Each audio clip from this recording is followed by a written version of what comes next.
China wanted to compete with India in the technology services industry. So they approached Foresters as a consulting firm. So John McCarthy, who was heading Foresters, he was asked to prepare a master plan to compete with India. Maybe not competing, but how to build Chinese technology services industry. Yeah.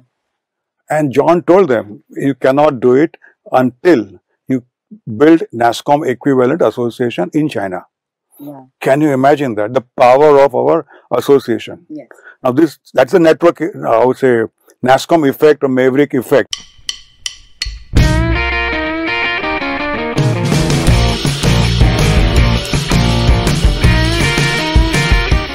Hello and welcome to another episode of the Uppercase podcast.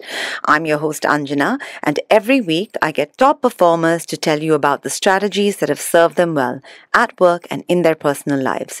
My guest today is Harish Mehta, author of The Maverick Effect and founder of Onward Technologies. Mr. Mehta was a founder and the first elected chairman of Nascom, the trade association that represents and advocates for the IT and BPO industry. Now, I feel silly talking about what Nascom does because everyone knows its purpose. But Mr. Mehta's book begins at a time when this wasn't the case at all. Thank you for joining us today, Mr. Mehta. I love the book. I love the fact that it's also your story alongside the story of Nascom. How long did you take to write it? About 3 years. 3 years. The idea came to mind saying that this story has to be written. It's an untold story of how you can say that fortunes of billion people change, right? And driven by IT industry, and facilitated by Nascom. Yeah, I realized that people don't know that, so I decided to write it down, become an author at that point in time. Now, you've gone back so many years. You've actually gone back to long before Nascom even, right? You've even talked about a time when it was so hard to get a telephone in India, and then wait a little bit longer to get a dial tone. I love this line where you talk about how if you bought a motorcycle, you'd buy it as a young man, and then you'd have 2 kids by the time you actually receive delivery. So, did you rely on memory for the whole story? I wish I had that sharp memory. No, I didn't. I mean, I have a habit of writing notes, right? And I do that regularly. Okay. Plus, I keep all the photographs, the newspaper articles. So because when we started Nascom itself, we knew we were jumping into something big. Absolutely. And of course, we had challenges going forward. Yeah. But the basic, what I call labor arbitrage benefit was very apparent to us. Yeah. But we didn't know how it would shape up. Yes. And as a habit, apart from my notes, I kept the photographs, kept the newspaper articles. Yeah. So a huge collection of history to go back to. Right. Plus in the book, I mean, before writing the book, we interviewed a number of people in the industry. Okay. Got the stories validated by them. Right. Some of them gave us their articles. So it's a huge project and there must have been a lot of back and forth. But you've also gone back to how you actually started down this road. Can you tell us a little bit about that? And I was in USA first time, and I'd gone there to do my master's in electrical engineering. Right. And my roommate had just completed his master's in computer science. So he said, "Pagal ho gaya kya? Now the time has come for computers, so you should change." Yeah. Now I didn't know anyone who knew computer science. Right. So I called my dad, I called my close friends, nobody had any idea. But depending on him, then of course I talked to the professors at the engineering college. I asked, hey, what do you think? So they all, can say, single voice was coming out from everyone saying that you must change. Unless you have a passion for electrical, then please do so. So that was not the case in my case. So I said, I'll switch. Right. So like that, you keep building one by one. Like I took up a job at Travelers Insurance Company to do, and in those days, COBOL programming work. Right. Now, I was a computer science engineer, supposed to work on designing computers, chips and whatnot. And here I am writing programs in COBOL. Now, COBOL is an English equivalent programming language. And there used to be a saying in those days, you can teach a monkey to write a program in COBOL in 1 week by teaching that monkey. Right. So here I am, so masters in computer science, writing that low-level programming. Right. But there were no jobs available to people like us who didn't have green card, Right. and it was almost impossible to get a job. Right. Plus, there was a recession coming because of Vietnam War had come in, so it was very difficult to find jobs in the area that you want. Yeah. So, job is a job then. Right. So, if whoever offers the first job, you pick it up. Right. So that's about grabbing opportunities, right, that come your way. So it's not just about instincts. It's not just about knowing, okay, this is what I should do, because obviously that takes time to develop. And we talked about this earlier, and you've also said that it takes a long time, to understand what the right moves are to make, to have that gut instinct. But so you did a number of different things before you started Onward Technologies. All of these have been learning experiences for you, or do you feel if you had to do it again, you would do things differently? Anybody should have a long-term vision, Right. where direction that in which you want to go to. Like when I came back to India, there were few things that were very clear to me, that whatever business I do must have export potential. Okay. I loved USA. I enjoyed staying there. My family enjoyed staying there. Yeah. And so we must find a way to go back. Okay. And the easier to go back would be if you have some business opportunity to Right. do it. Right. Similarly, I had seen series of serious problems with many of my companies, many of my friends' companies, Yeah. having a labor problem. Right. Yes, that was going on. And I said, I will not do any business which Yeah. requires the labor issues. Yeah. Because if they form a union and they don't allow you to do what you want to do, so I said, I will stay out of it. Right. Then third was, my cousin said at that point in time that in India, you don't know what your competitors' input pricing. Right. I said, what do you mean by that? He said, somebody will do customs duty chori, someone will do income tax chori, somebody will do excise. And you are a straight person. How are you going to compete with them? Yeah. Yes. So I wanted a business which hopefully is away from that. That's what I found, technology as a business. Uh-huh. Okay, that is, technology is something which cannot be bribed, cannot be corrupted, and the customer has to buy technology solutions based on the merit and not on other parameters. So that's what drove me to do business around technology. Yeah. Again, there was no business in those days. So I started as a consultant, but in technology consulting. That's how it started. So I want to take you back to a story that you've mentioned in the book, because I love that story. The best thing I think about your book is, honestly, Mr. Mehta, I've laughed, I've cried. It's just such a good story. I don't want to give too much of it away, but your personal stories, also the challenges that you've dealt with, it really tugs at the heartstrings. But this story really made me laugh about the customs duty official. Can you tell us that, what happened? What is that story? See, in those days, software was not defined. Yeah. Nobody knew what software is. Yeah. And everyone had a different definition of software. Yeah. It's like six blind men defining an elephant. Yeah. So similar to that. So you go to Reserve Bank of India, they have a different meaning behind software. Yeah. So they didn't know what that selling means, like, for example. Yeah. So if I go to USA via London, and I've taken a ticket, I've taken my foreign exchange as per that. And for some reason, the client in USA calls me, come earlier, and I change my routine. And you'll be surprised, in those days, Reserve Bank will summon me and ask as if I'm a criminal, why did I change my itinerary? Yeah. So they didn't understand business is like export. We were trying to do prospect and call, and you just rush. You don't wait for your based on RBI itinerary to visit them.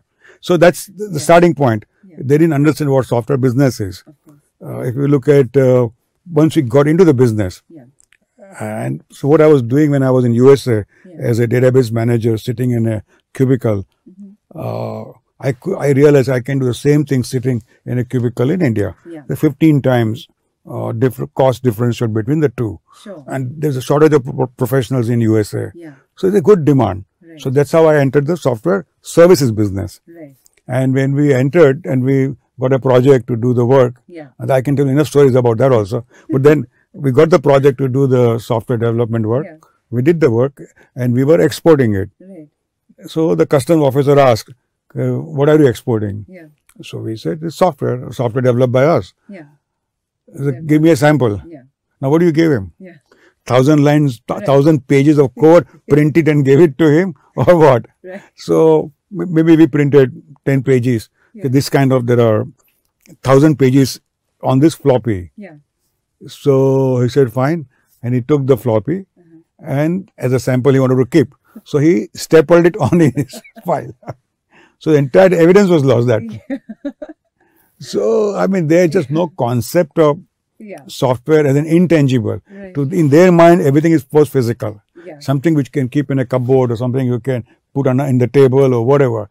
But something which you cannot see. And like, as you remember, in those days, and in today also, the piracy was rampant for movie industry as well as the music industry. Yes, of course. Yeah, so, but then because everybody thought in India, at least in those days, right to copy and not copyright. So those kind of challenges were there for with the intangible. So software being intangible. So like that excise department had a different meaning. Income tax department, my God, they had 5 different definitions depending on what they are looking at. So that's the environment we were in those days. Yeah, and so you when you got here, you got to India, and things didn't immediately take off for you. You've written in the book, the misadventures taught me about what I could not do. So you tried your hand at different things, as you've just said. And we hear this all the time. People say failure is a good thing. You learn more from your failures than you do from your successes. But is that an adage, or is it bromide? Is it something that we just say to make people feel happy? Or do you actually believe that it's important to have those failures in order to understand yourself or to grow as a person, and that it helps? No, I wouldn't say it in that absolute sense. You have to fail. No, there's no reason. If you can succeed without failing, nothing like it. Absolutely. I have nothing like that. That's the right approach, actually. If you have figured out all the obstacles coming up and how you're going to overcome in the beginning, you can scale very fast. But knowing the reality, because what you predict versus the unknown factors, so many that show up, and nobody would, like 9/11, nobody knew that 9/11 will strike. So my classmate, he started business of manufacturing humidifiers. So after 2 years when I met him, I said, Murray, what happened? How many humidifiers you sold? Oh, he said, I'm now in dehumidifier business. I stopped making humidifiers because I realized the customers wanted dehumidifiers. Now, it's not a failure that he started with humidifiers. Yes, you're just learning what... Learning, yes. He just, at that point, whatever knowledge he could gather, research, talk to a few friends. And based on that, you say, okay, this is a business to be in. But then it goes further, like in software product development. Again, there are massive challenges because there are so many unknowns. Now, in these unknowns, if you do not catch them early, you may realize after a few years that the entire thing is a waste. Really? Okay. So that's the challenge in the software product game. Because like we had made a similar mistake. We had recruited the best of best IIT Madras, IIT Bombay engineers, put them as a team in Mysore to develop a database. But it took us after a year and a half to realize that they had ended up writing in our language what we call spaghetti code. Now in a spaghetti code, now you want to change something because the environment has changed. It's like you don't know from you pulling out one string of the but you don't know why 18 other things are getting shifted. It's not like a modular thing where you take one piece, change it and put it back again. So that concept of modular design in the product architecture was not known to us. So we ended up paying a huge price.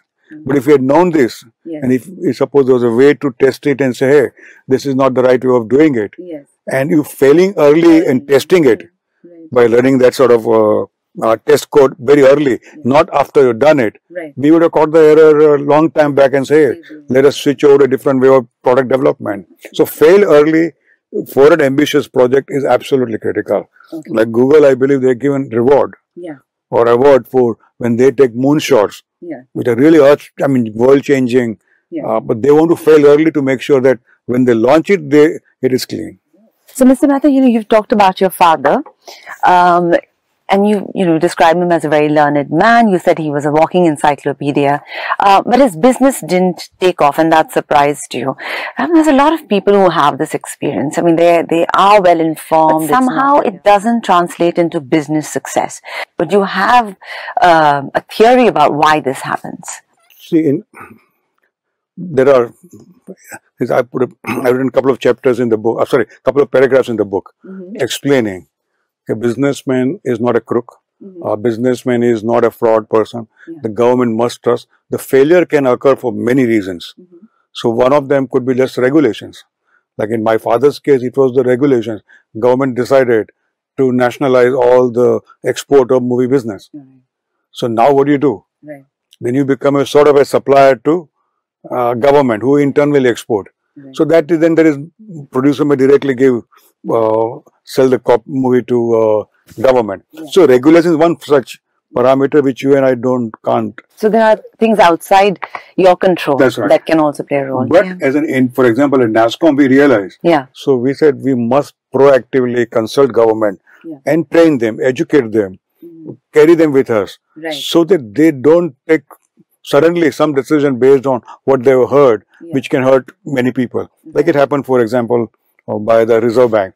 Reserve Bank came up with a crypto ban. Overnight, the crypto entrepreneurs became criminals. That's wrong.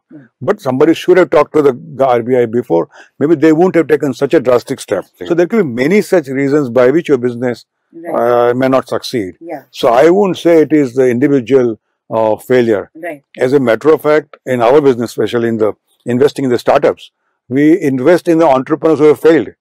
Because he or she has gone through that whole cycle of business, the model development. And that's a huge plus when you start a next business. Yeah, absolutely. I would agree. But what, I find, at least it's my opinion, I don't know if it's right or wrong, but I do feel that culturally in India, there is a tendency to shy away from promoting yourself. There's a lot of value that's put in modesty, so you don't really want to, and especially when you get to a certain age. And I bring this up because you've written in the book that, you were bootstrapping an organization in your 40s. Was that hard for you? In India, we believe in Guru-Chela relationship. So our father or elders in the family or a guru or X, Y, and Z, we just follow that. So we do not have an ability to speak up. So we are grown up. When we become the boss, we behave differently.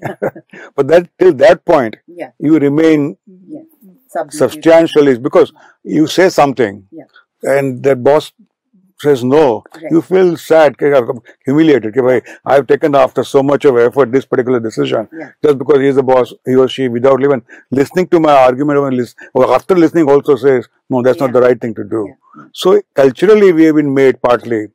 Second is 1,000 years of Mughal Raj and the British Raj. So our survival instinct has become very strong. So again, one of the survival instinct tells you is to be very quiet and make your moves or adapt yourself very quickly to the environment. Right. Oh, I see. Okay. So is this something that you would say that people need to get past if you want to succeed, learn how to fight that impulse that has been sort of ingrained in you? No, I would like people to speak up. Right. I would like them to be more aggressive. I would like them, and we should create a cultural environment to give a fair. You keep talking about the need to not have hierarchy. Okay, so now when you started Onward Technologies, and it was a garage operation, as you say, you were bold enough to pitch for a 50-50 joint venture with Novell, right? And this is like the world's second largest software company at the time. And in hindsight, would you say that was courage? Is it this idea that, I have nothing to lose? Is it confidence in what you have to put out there? I mean, number of factors. One, definitely confidence in myself. That I can take on any, that like when we started Nascom before,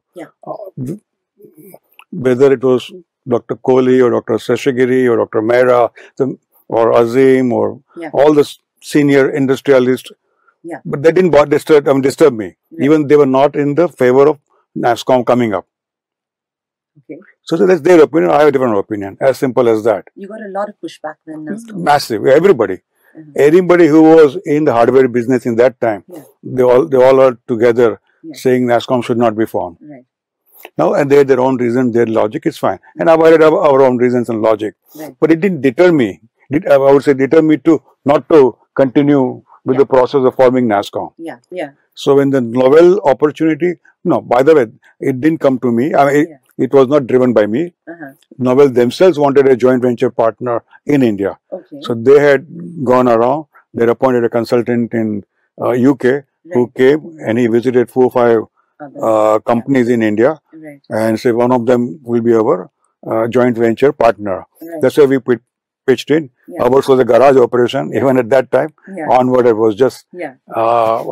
But again, when the final decision was being taken, the story I heard is Mr. Olson, who was a novel representative for India. I had built good relations with him over the previous 3-4 years. And so he told Mr. Nuda, who was the chairman of Novel, in a parking lot in Provo. Mr. Nuda asked him, whom do we pick? So he said, I would go with Harish. I know him as an individual, and he knew a little bit of Nascom and my contribution there also. And he knew about the way we were doing business in Novel in India, doing extremely well. And plus, he knew the industry also reasonably well, because he made many of them. And we were the independent hardware. We were independent hardware companies. Everyone else had some hardware association. So all these factors came together for us to become their joint venture partner. And I wanted 50-50. There again, it's very unusual. Of course, it would have been. But then we had Mr. Jyoti Sagar, who was a lawyer on Novel side. He saw through it, and he came up with the structure, protecting Novel's interest and giving us a 50-50 partner. Now, you've also written about, the line from the book is, India's change-averse culture did not look upon career switches as a good thing. Now, this is something that, I think that continues, that people, even though we've had now experts who talk about, the fact that the youngsters today will be taking on jobs that don't even exist today in today's environment. Still, generally in companies, the idea is if a person has changed multiple jobs, then that's not viewed as a good thing. Now, I'm not saying it's a good thing or a bad thing. I'd love to know what your perspective on it is. So there are certain parts of businesses where you need loyalty. Just to give an example of Nascom. We have Sangeeta, who had joined before Deva. And she's still there.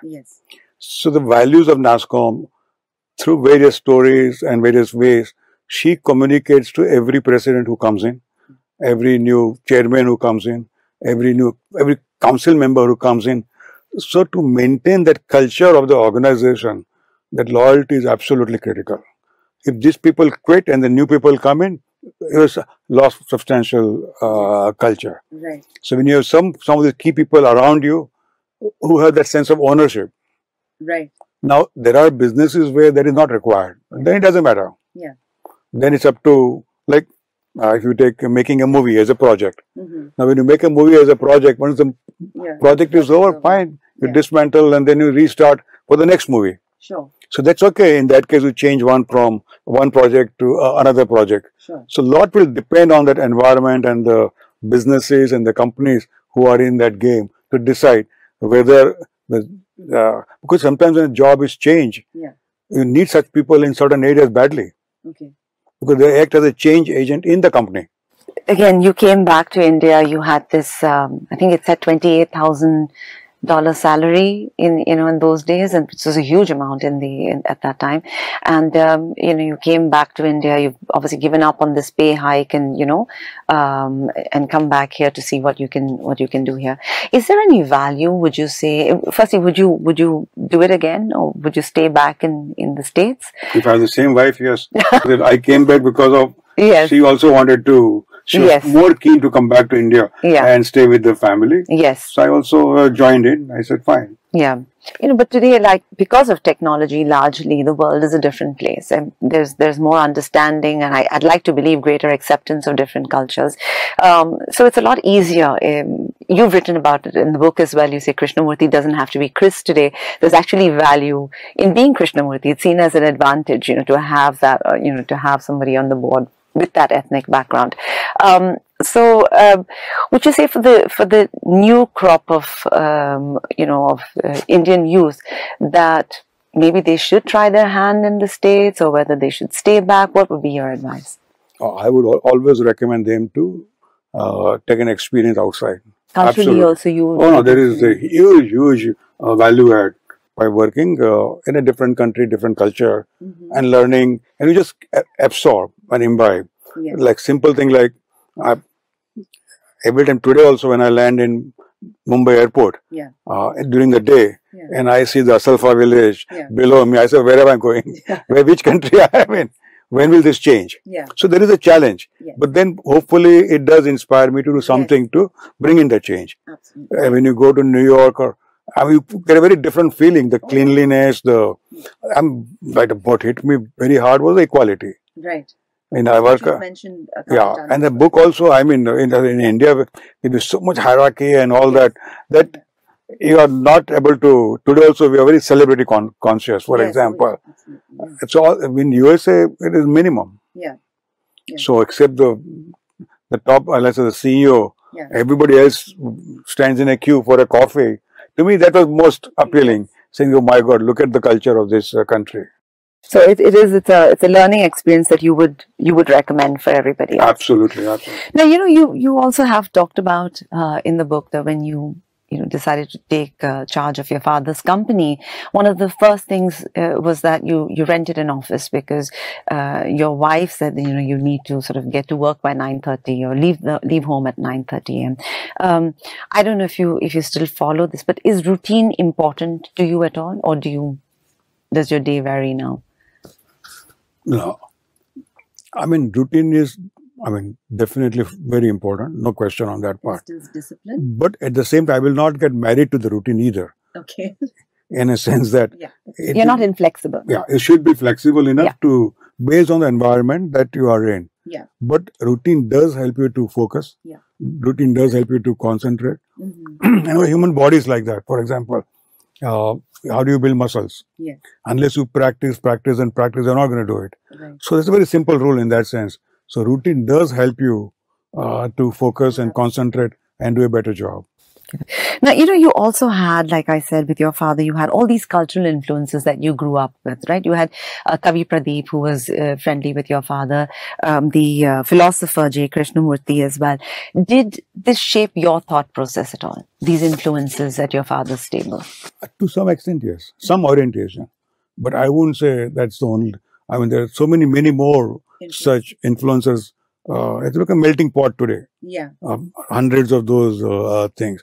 But those definitely played a role in the early days. No question on that part. Right. Now, the reason I ask is, again, time and time again in the book, you talk about, things that didn't necessarily go your way. And it's hard not to see that every time you take responsibility for it. So, with one instance with Mr. Kohli, you write, if he didn't see our vision, then we were doing a bad job of explaining it. Then there's, when you were trying to get the Sam Pitroda to set up a fast data link between India and the US, then, that didn't work out. And then you said that, we failed to convey the confidence we had in our vision. Now, that's a really powerful thing, this idea of taking responsibility rather than blaming the person and saying, oh, he didn't have vision.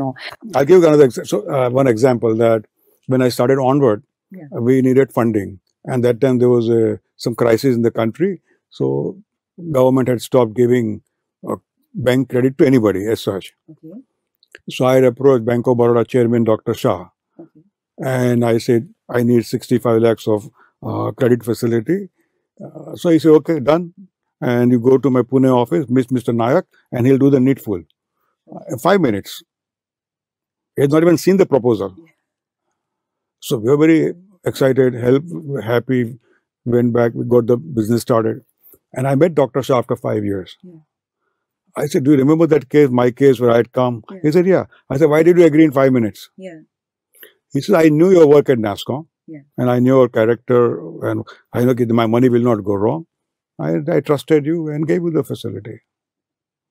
So some people, when you take charge and demonstrate from where the benefits come, very difficult to even know. You have enough well-wishers around you to help you out. In the book, I was really surprised to find this mention of Sushmita Sen and Aishwarya Rai.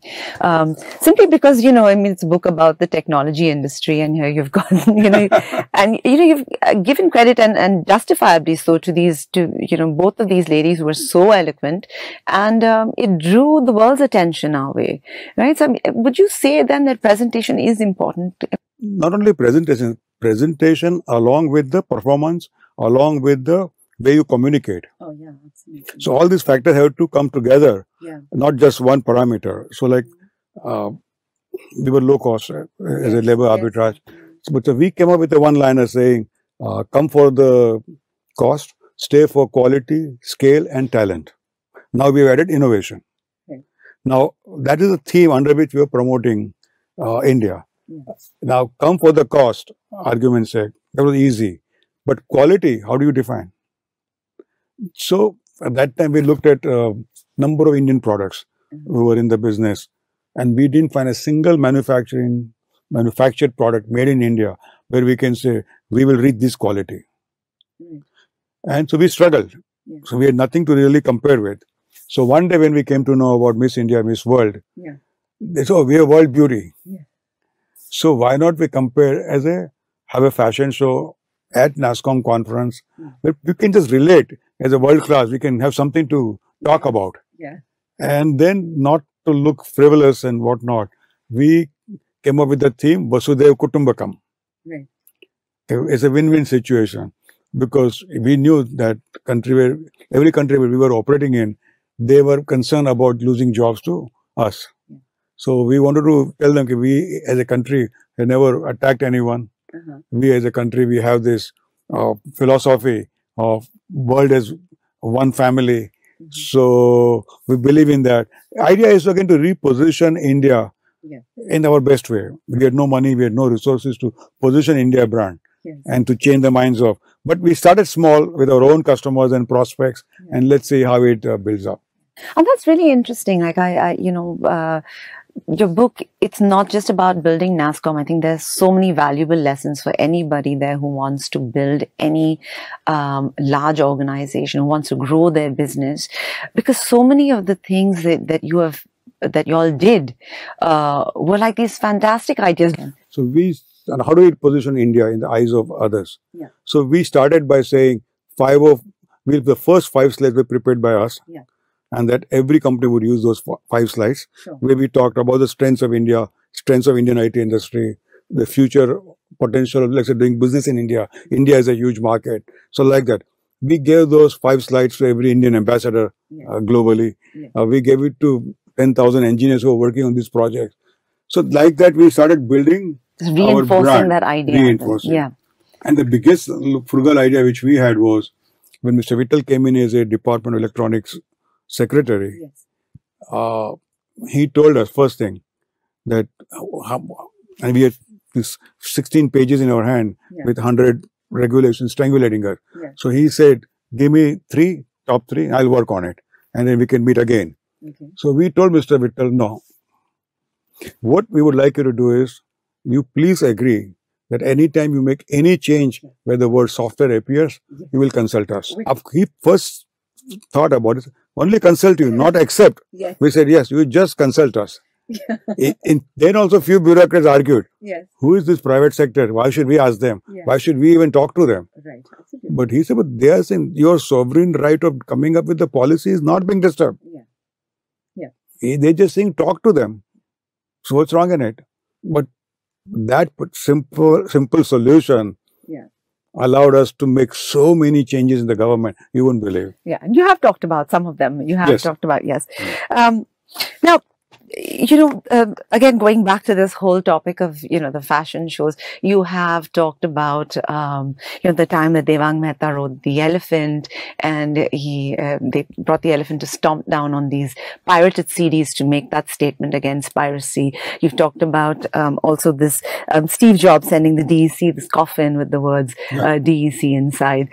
And, so these are big, grand statements, and of course the media loves this. But, is there a line, would you say, I know that you've talked about people coming up to you saying, is this a serious organization? Do you feel that people, when marketing is all about making these, sort of being a little bit bold and making these sort of statements, do you dilute your brand by doing that? Do people not take you seriously?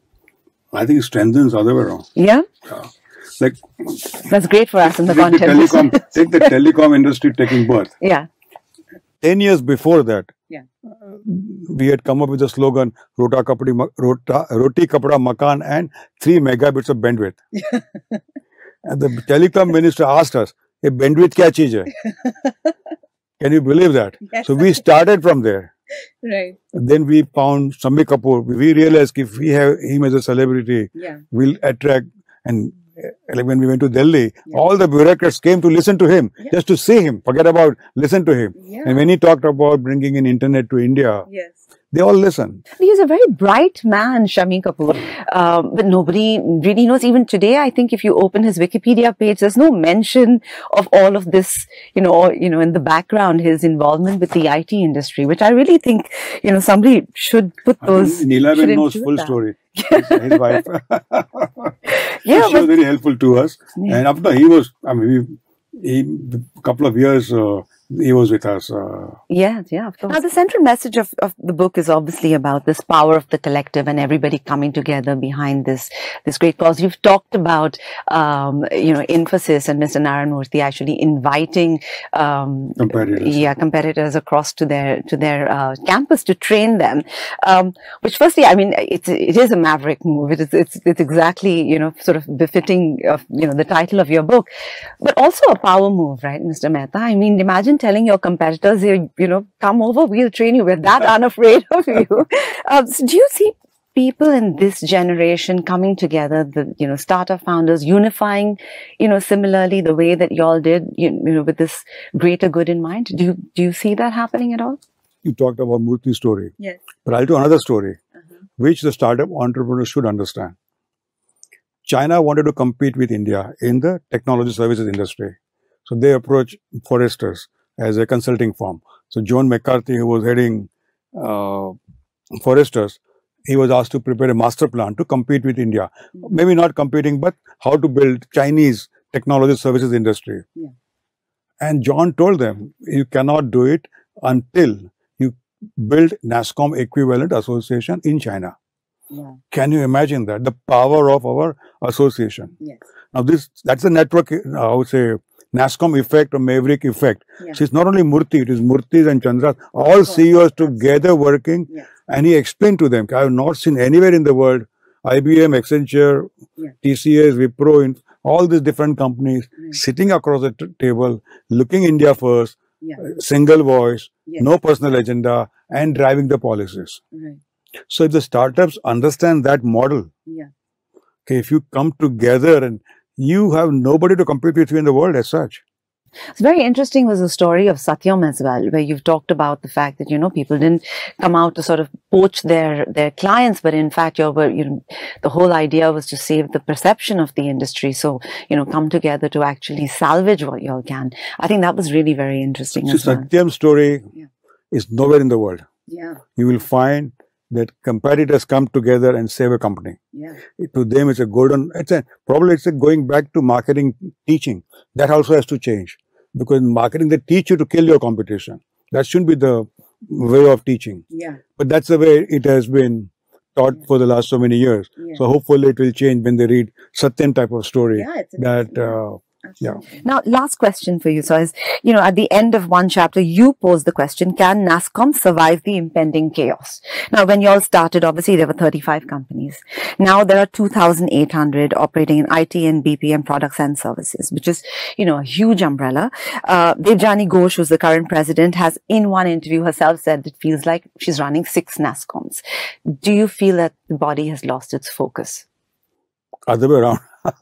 That is far more relevant to India than ever before. Okay. Because we are seeing only $200 billion as a great achievement. Yeah. But if you look at to build let's say we do in the, not Nascom, but let's say in India we need to create 90 million jobs. Our per capita is only $2,000. That has to change. I'm not talking about hundreds of other problems that India has. Yeah. So who is going to work at it? Government will work at their own speed and on enthusiasm. State governments will work. But I believe that the industry bodies can play a significant role in making that change accelerate for better. Sure. So, and I believe technology is like bottle lightning. Mm-hmm. And today we have access to most of the advanced technologies. You let the animal spirit of entrepreneurs flourish. They will take this lightning bolt and convert it into solving any problem you want. And they can. If Nascom can play a role in allowing this bottle technology to come out in a meaningful way. You have written extensively also about your suggestions, but what would you think they should focus on right now at Nascom? Right. So one area Nascom can play is create think tanks who can guide the policy making machinery. Sure. The second is the policy making machinery of government itself. Yeah. It requires complete revamp. Like when you ask her what is software in those days. Yeah. Today, if you ask any bureaucrat, what is crypto? Yeah. What is Bitcoin? Yeah. What is genome? Does any one of them understand? Any one of them? Nobody. Then how do you come up with the policies? Absolutely, yeah. How does the finance minister come up with a Bitcoin policy if he really doesn't understand the deepness? Yes, she'll go by her advisors. That's one part of it. Yeah. But if whoever are the decision makers, if they understand, so we need to inject a lot of skills from outside, inside the government. There's a huge need to reskill the existing officers in the newer technologies. Sure. Once they're done, I'm sure they're the best policymakers in the world. Thank you so much for your time, Mr. Mehta. So, The Maverick Effect is Harish Mehta's new book about Nascom and his own journey. Lots of valuable lessons in there on how to live and work better. Thank you so much for listening, and do join us next week on the Uppercase podcast.